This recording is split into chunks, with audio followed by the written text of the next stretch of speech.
I'm not sure if you've caught any of this John McCarthy noise that's been going on. And we've talked about this before, and it's usually a corner man, a coach, and even a wife that starts talking to the media that either spins stuff up one way or kills something. Well,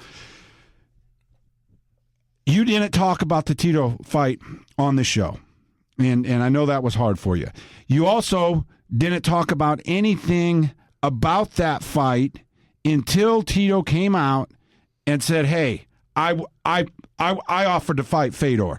That irritated you, and it made you be real for a second. You came on and you just laid it out, and you got real for a second.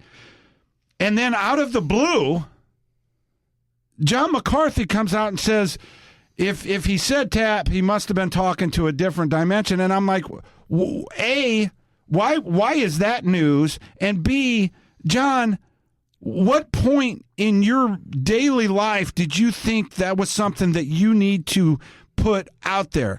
I don't understand in this business why people don't know their place. I'm telling you, I do. I do know my place. I don't know if I'm going to be here tomorrow or the next day. You know, if we have a disagreement or something, unless you really twist me out of my brain, we're going to deal with it out of here. I'm not going to give an interview. I'm not going to tell anything that happens in your life. And then here we got a guy. What good is that? What does that do for anything? Now, you lost me a little bit. What specifically are you speaking about? So you're saying that John was the referee in the match, and he has come out and talked about the match, right? Yeah, he's come out. He gave an interview that, hey, if that Chael was listening, it must have been hearing things from a different dimension because Tito didn't say anything.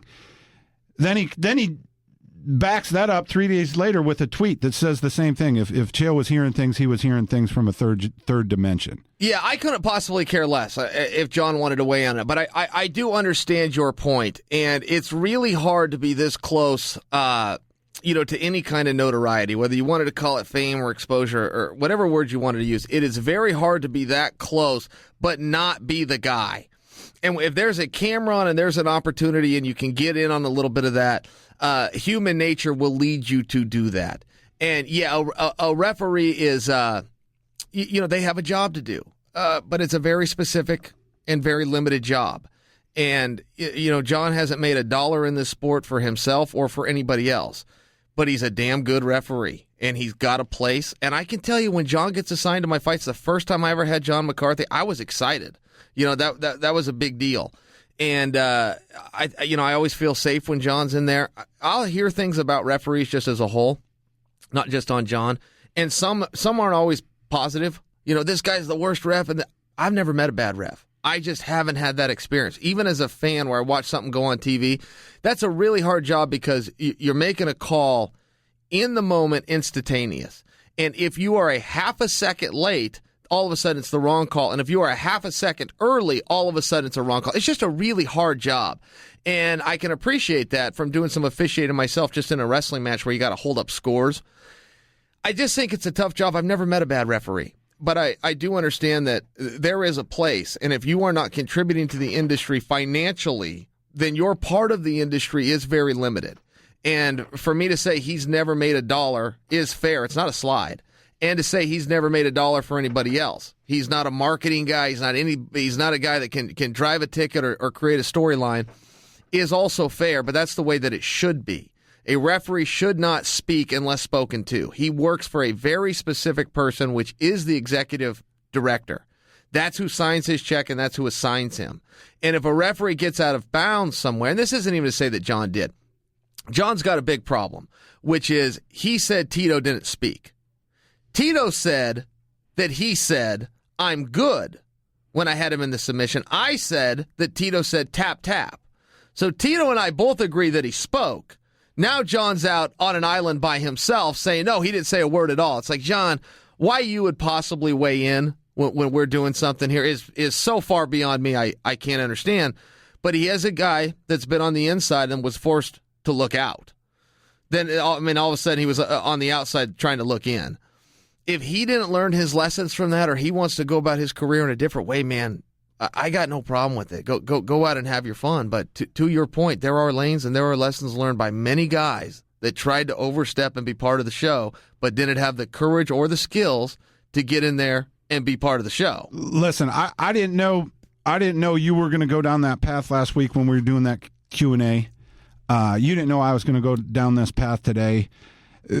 I want to see you fight Tito again because, God, I just want to see it. And if there's a lot of people out there that do want to see it, if there's somebody that doesn't have anything to do with it, man, just stay out of it. Yeah. Just stay out of it. I know they take a picture with you and they put it on their Facebook, but that doesn't mean we need you promoting fights, Big John. Well, and that is the bottom line. And again, I don't really want to stay on Big John. I've got a limited relationship with him, and it's very positive, and I respect him. He's done a great job. Never been for me, never been against me, been right down the middle, right where he should be. And frankly, I've never seen him buddy up to anybody. He calls him straight. Big John does a great job, and I'm fine with it. I will speak to your point, though, and I don't have any interest in fighting Tito again. I don't think that's going to happen. He quit the sport, and he sucks, and I'm not a bully. I've never in my life bullied a guy or gone after somebody I knew I could beat. That would be a first with Tito because he was so bad when I felt him. But if there is any kind of fire in an industry that can draw business, and you come out of left field as a referee who works only for a commission and an executive director who then keeps their doors open by collecting 6% of a revenue tax, and you come and throw water on a flame, that's going to be interesting for you. That's going to be very interesting for you. To have a veteran like that to come out and make those kind of decisions, again, it's his life and it's his career. That's an interesting thing to do.